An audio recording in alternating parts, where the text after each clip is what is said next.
With the current onset of work from home and, of course, social distancing continuing due to the COVID-19 pandemic, life has to be reimagined. And I'm not just talking about social life, I'm talking about professional life. Organizations have to reimagine the nature of work. They have to pivot how their workflows continue and, of course, collaborate with intelligent technologies to make this all happen and come together seamlessly. You might have heard of software as a service, and the SaaS industry was booming during the COVID 19 pandemic. In fact, if the numbers were to be seen for H1 2020 and the number of startups and organizations that were flourishing during this time, one would know that service is definitely here to stay. But while we're talking about service from a software point of view, what about service from a hardware and device point of view? And that's what we're here to talk about: device as a service, a concept that one tech company has been excelling at, not just during COVID 19 and the pandemic and the lockdown, but much before that. Hello and welcome to this Tech at Work podcast. And today I'm joined by Rohit, Director Service Sales, Lenovo India, and we are here to discuss how Lenovo DAS offering is innovating workspaces in a post COVID 19 world.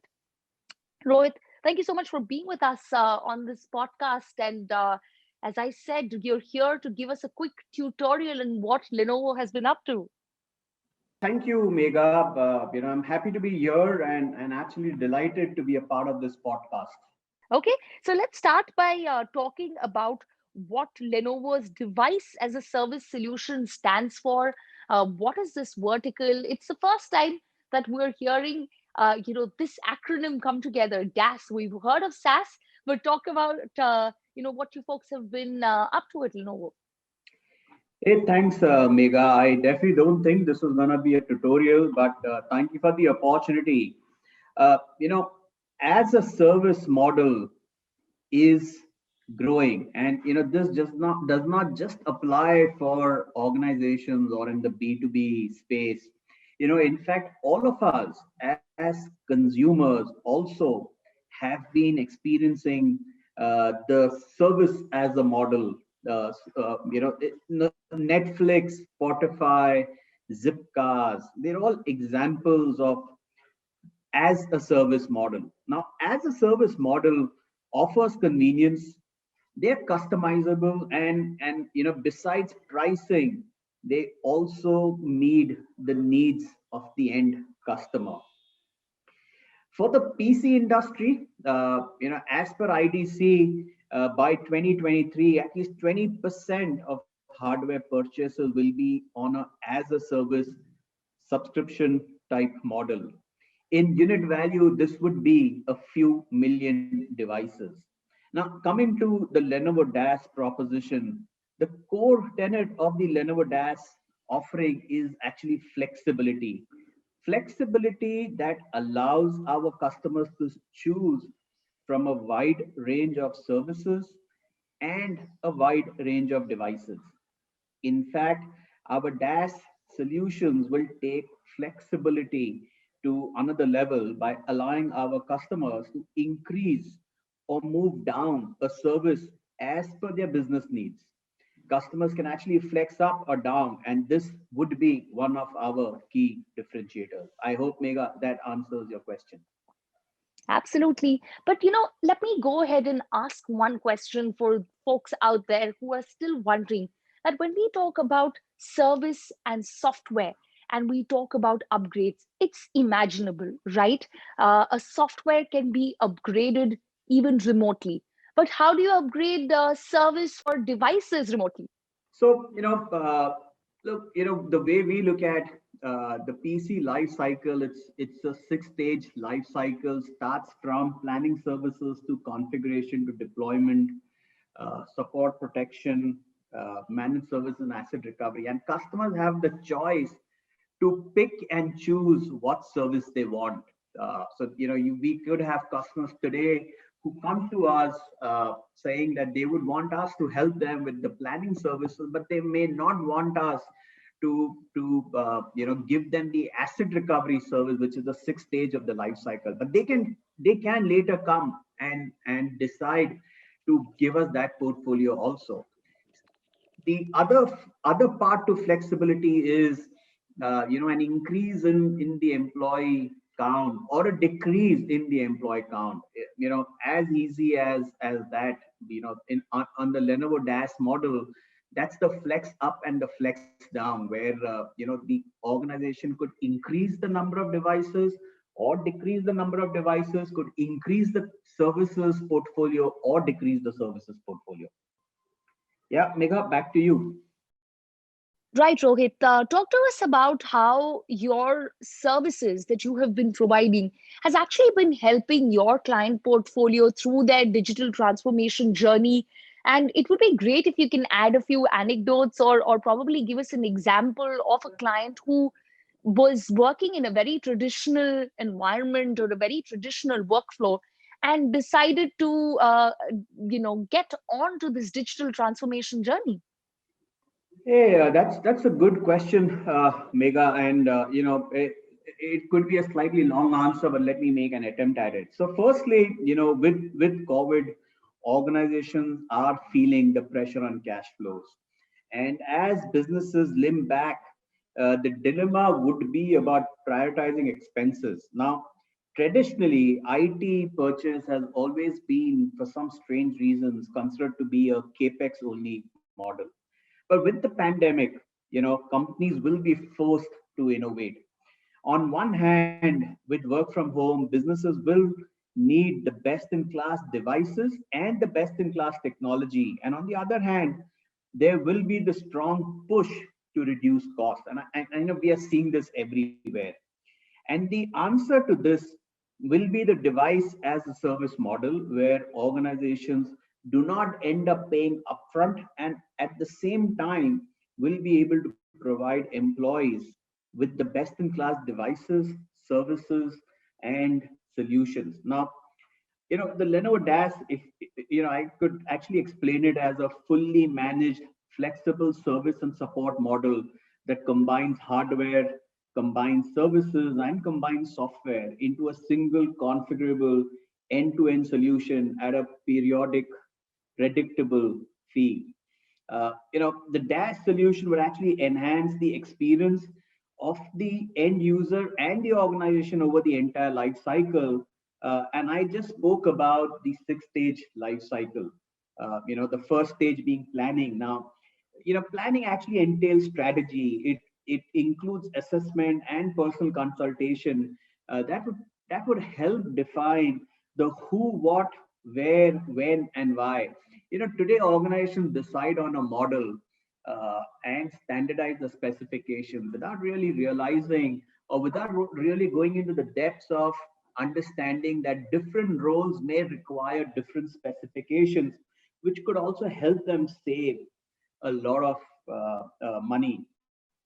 We could, in fact, in our planning services, we could set up the device catalog that actually integrates with the service catalog and allow for the order to seamlessly flow into the Lenovo system via standard APIs. The next is configuration services. We actually call it, the device pre-stage for the user via white glove. This could include BIOS settings. This could include imaging, autopilot enrollment, and many more, as per the organizational guidelines. Now, there are the configuration services are designed to give a wow out of the box feeling to the end user. The moment the device is out of the box, is it ready for use? The third stage is what we call as the deployment services, where we could offer faster deployment of devices and enhance employee productivity. The fourth stage is our support and protection services, to ensure the right levels of technical support, the right levels of backup, the right levels of break fix support to get the devices performing at their peak levels. Now, this also includes our premier support offering, which is available in 100 plus markets 24 by 7, which kind of gives the mental comfort for the user to be able to use his machine even while he's traveling across the globe. The fifth stage, which is the second last stage, is managed services, where we could uh, host uh, things like smart fleet management. In today's time with assets all over the country, this is a challenge. This is the governance challenge. Are organizations able to locate all their assets? How does on-site help desk happen? Compliance monitoring I just spoke about, and software solutions. And lastly, which is the sixth stage, is the asset recovery, which would help not just maximize the residual value, but more importantly, also ensure data security and environmental compliance. Now, a few customers here, but unfortunately, I cannot. But I do hope that I've been able to convey my point, Megha. Right, absolutely. Rohit, you started by saying that this won't be a tutorial. I know, I mean, if you don't call this a tutorial, I don't know what would a real tutorial be like in DAS. So thank you for that. But I like the fact that you started this answer by talking about how organizations still look at IT as a capex, and there are, when you talk about services, many users are still looking at it as an additional expense, right? Somehow, even today, clients or users don't associate service as being bundled up along with hardware. They look at it as two separate things. Subscription models are not viewed as cost saving mechanisms in the minds of many businesses or enterprises. In fact, it's looked at as an additional cost. Do you find yourself busting that myth or fighting that mindset a lot, especially in the India market? So look, what you say is not absolutely incorrect. I mentioned at the start that this IT buying has always been considered as as a capex only model. But organizations that have started to evaluate TCO, the total cost of ownership of the device over the device life cycle, will best understand the value of DAS. I think organizations, while there is aggressive negotiation on hardware prices on capex models, and what's the outflow for the device at the time of purchasing the device, is something which is always on the Excel sheets of the commercial teams. What we don't realize is there is a significant amount of investment that the organization also makes in ensuring the uptime or the efficient performance of the device. And that's where the concept of total cost of ownership will come in.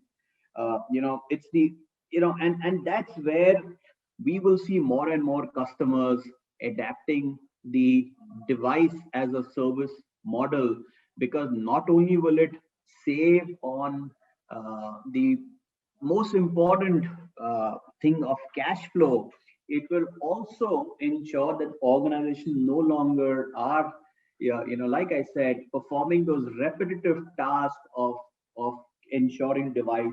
Okay, I heard you speak about the word flexibility, and I know that you count that as your biggest USP at this point. And clearly, the pandemic has been an accelerator for your business vertical. But before I wrap up this conversation, let me ask you your thoughts on the future of modern IT infrastructure. Some of the shifts that you have mentioned, especially that you saw a spike in the past few months, do you think that's a short term trend, or is that here to stay? It's definitely there to stay, Megha. I think the world has changed. With the current pandemic, the situation has been forced upon us. Organizations have been caught off guard. The degree of preparedness and the readiness may have varied from an organization to organization, but clearly this is the new normal. We are reading in the media about how some organizations would continue the current mode of working uh, for the near future and maybe even permanently. Organizations will have to reimagine the service model. They will have to reimagine the way they do businesses, and this is not something which is going to go away. Now, uh, organizations that actually uh, rethink and are able to re-strategize are the organizations that I think will be best prepared to deal with this new normalcy. All right, that's the word coming in from Rohit. Thank you so much for joining us on this podcast and busting a few myths and also sharing all those details with us. We've definitely walked away with information that we did not know before this podcast started. Thanks a lot, Rohit, for joining us on this Tech at Work podcast. With that, this is Megha Vishwanath signing off. Thanks very much for listening. Thank you, Megha.